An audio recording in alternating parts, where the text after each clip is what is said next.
warahmatullahi wabarakatuh. Perkenalkan, sebelumnya nama saya Muhammad Yosef Pratama Sugiharto. Saya Ketua Majelis Permusyawaratan Mahasiswa Polindra Masa Bakti 2020-2021.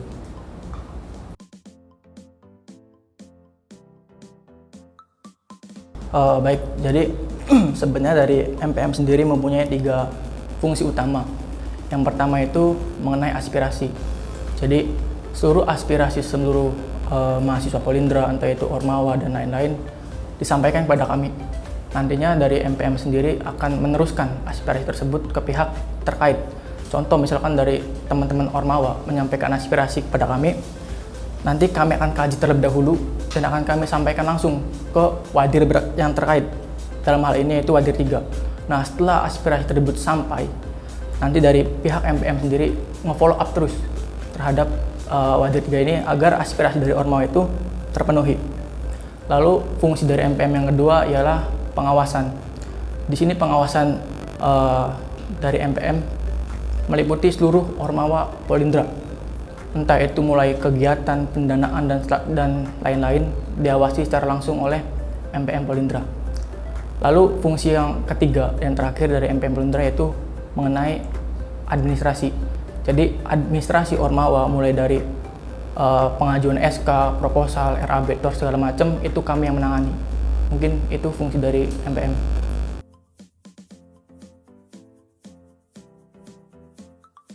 Mungkin dari aspirasi sendiri, dari MPM Polindra kami mengakui kami masih awal berdiri, masih 2 tahun ini berdiri.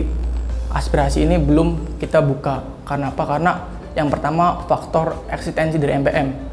Eksistensi dari MPM ini masih sangat kurang, sehingga mahasiswa di Polindra ini masih sangat minim pengetahuan tentang MPM. Bahkan dari pihak-pihak dosen dan direksi itu banyak yang tidak mengetahui apa itu MPM. Tapi rencana kita ke depannya, MPM akan mengadakan belusukan ke setiap Ormawa dan juga seluruh mahasiswa Polindra untuk menampung aspirasi. Itu yang pertama. Yang kedua, kita juga akan mengadakan jumpa direksi per 2 bulan sekali, yang mana nanti jumpa direksi ini akan diikuti oleh seluruh sivitas akademika dari Politeknik Indramayu.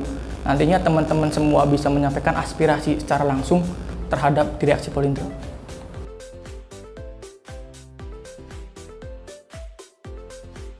Jadi sebenarnya dari MPM sendiri ini masih sangat-sangat kurang lah. Dari segi bisa dilihat dari penjuru manapun masih sangat kurang. Pas awal saya menjabat juga, dari MPM sendiri, di dalamnya sendiri itu belum ada apa-apa. Kayak ada ART belum ada, SOP kepengurusan belum ada, segala macam itu belum ada semua. Jadi selama kita menjabat dari pelantikan sampai sekarang ini, kita sudah membenahi dapur kita dulu. Yang mana dapur ini sangat penting untuk keberlangsungan organisasi.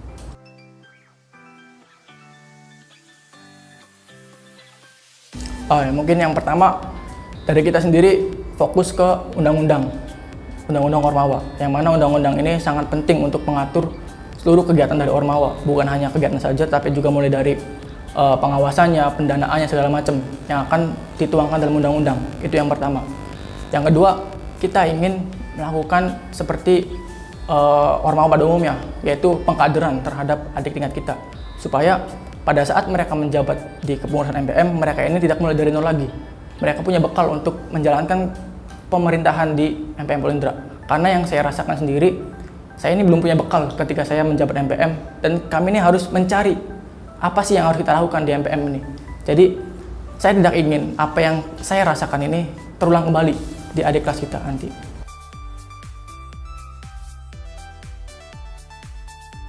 Jadi bisa dikatakan ya kalau dari SDM MPM sendiri, pengurusnya ini masih ibaratnya belum jadi prioritas. MPM ini masih jadi nomor sekian gitu loh. Jadi mereka lebih mementingkan Ormawa yang lain yang mereka ikuti ketimbang dari MPM-nya. Jadi kita ini untuk membentuk sebuah kepengurusan dan SDM yang mumpuni, yang profesional, kita melakukan pendekatan-pendekatan secara personal terhadap mereka sehingga mereka nyaman dan mereka mau bekerja untuk MPM.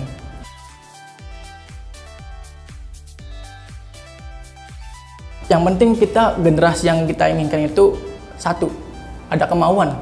Ketika memang mereka punya idealis sendiri tapi mereka tidak punya kemauan untuk bersama-sama membangun di MPM ini, ya percuma juga. Jadi kunci ya untuk kepengurusan kedepannya ini ada kemauan dulu. Untuk masalah lain-lain itu akan bisa menyesuaikan jika mereka mempunyai kemauan.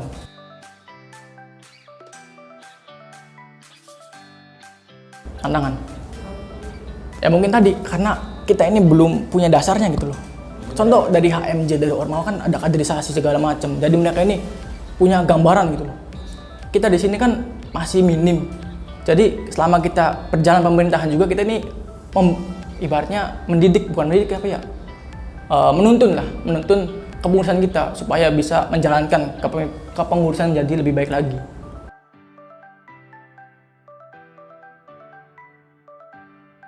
Jadi baik untuk masalah kandidat, kita ibaratnya dari MPM ini sudah kalah start dari seluruh Ormawa. Mungkin dari seluruh Ormawa ini sudah mempunyai planning ke depannya untuk membentuk kepengurusan berikutnya. Tapi dari MPM sendiri masih sibuk dengan dapurnya. Sehingga mungkin untuk kedepannya dari MPM ini akan meminta masing-masing dari HMJ dan UKM untuk mendelegasikan pengurus terbaiknya untuk bersama-sama duduk di MPM.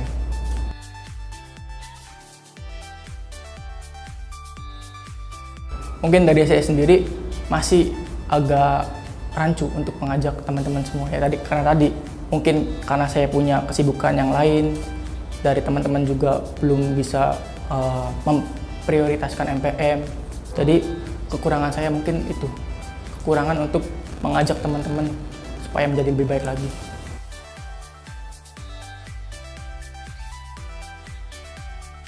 Yang kurang itu fungsi dari MPM sendiri, yang tadi saya jelaskan 3 itu. Jadi dari yang ketiga ini baru beberapa yang dijalankan. Yang saya rasa itu baru administrasi saja. Kayak contoh SK kita sudah mulai mengerjakan pelan-pelan, lalu RAB dan TOR kita sudah mulai ada gambaran. Untuk masalah aspirasi mungkin kedepannya insya Allah akan menjadi lebih baik lagi. Dan pengawasan mungkin juga harus menunggu landasan kita juga yaitu undang-undang. Ketika memang undang-undang ini sudah terbentuk, insya Allah semuanya akan berjalan dengan lancar.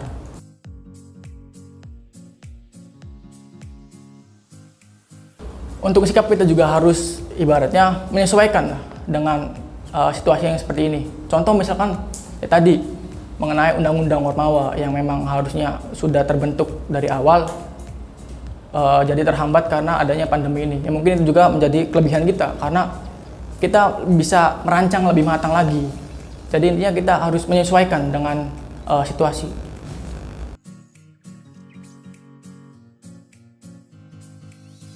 Jadi mungkin tadi kita juga waktu awal ini pas rapat kerja dengan MPM ini kita punya goals yang kedepannya, tetapi semuanya jatuh karena memang kekurangan sumber daya. Yang pertama kekurangan pengetahuan juga.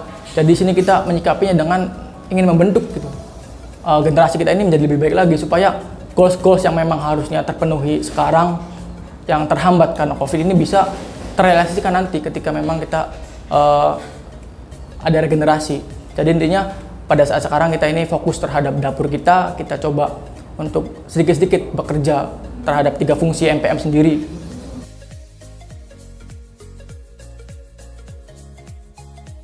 Yang pertama mungkin dari MPM sendiri ini yang saya rasakan pada generasi sekarang ini pertama kurangnya pengetahuan, kurangnya bahkan bisa dibilang dari teman-teman yang ada di MPM ini banyak yang tidak mengikuti kaderisasi, sehingga saya di sini juga bekerja lebih ekstra gitulah. Yang nantinya saya harapkan kedepannya seluruh kader-kader yang menghuni di MPM ini harus mengikuti kaderisasi semuanya, sehingga dalam proses pembentukan transisi dari pengurusan saya ke depannya ini menjadi lebih baik lagi.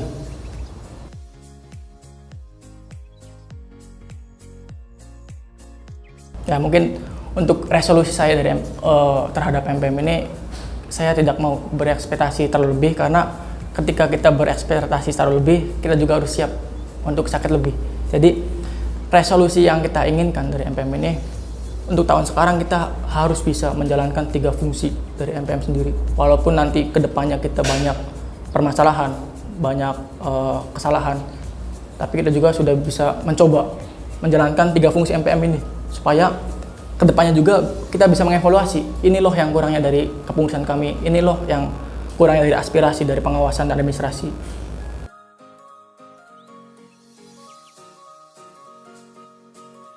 Yang pertama mungkin dari teman-teman semua, saya sadar juga dari tingkat 1 ini mungkin sudah ada beberapa yang mengetahui tentang MPM, tapi mungkin mereka ini masih canggung-canggung gitu, masih malu-malu, sehingga dari MPM sendiri terbuka untuk teman-teman semua ketika memang teman-teman semua ingin mengetahui segala seluk-beluk tentang MPM, entah itu dari fungsi segala macam, silahkan saja tanyakan pada kami. Kami fleksibel, kami akan menjawab semua yang teman-teman ingin tanyakan.